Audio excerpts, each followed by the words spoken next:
Support Islamic Madrasas with Zakat and Charity. It is a well-known fact that the inclination towards religious education among Muslims is not as strong as it should be. Those who do show interest in religious education are often from economically weaker backgrounds. Even today, many affluent families hold peculiar views about religious education, assuming that madrasas are primarily for the children of the poor and needy. The number of students in madrasas is relatively small.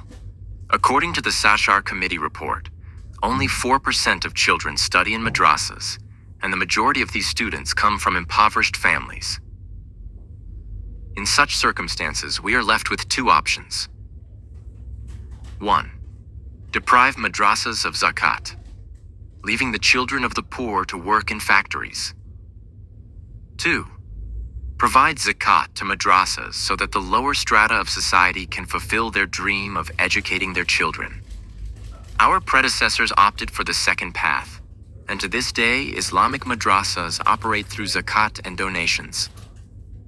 I have personally witnessed children from such homes becoming hafiz of the Quran and leading Taraweeh prayers in village mosques, despite the prevailing notion that they would only end up working in someone's household.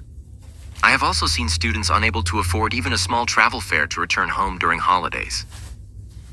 In villages, there are countless households deprived of basic necessities. If they dream of educating their children, it is solely due to the existence of Islamic madrasas. Now tell me, O wise ones, what is our responsibility in this situation? Take a look at society. Assess the ground realities. The majority of the scholars who manage village mosques and religious schools with minimal resources are from underprivileged backgrounds.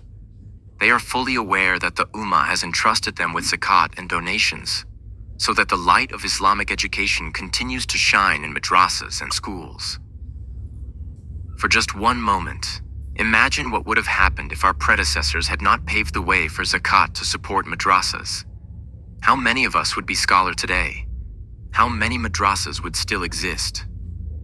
However, there is another side to this story: the mismanagement and embezzlement by some administrators.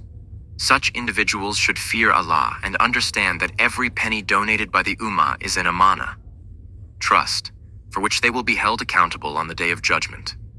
Addressing this issue on public platforms is not appropriate. Instead, efforts should be made to improve the system. The idea of making madrasas self-sufficient is worth discussing, but not just during Ramadan to block the doors of zakat for these institutions. There are 11 other months in a year to discuss this matter.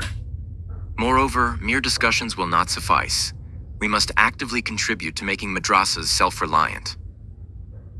The humble request is to give special attention to Islamic madrasas during this blessed month. These institutions are the true custodians of our culture, heritage, and religious identity.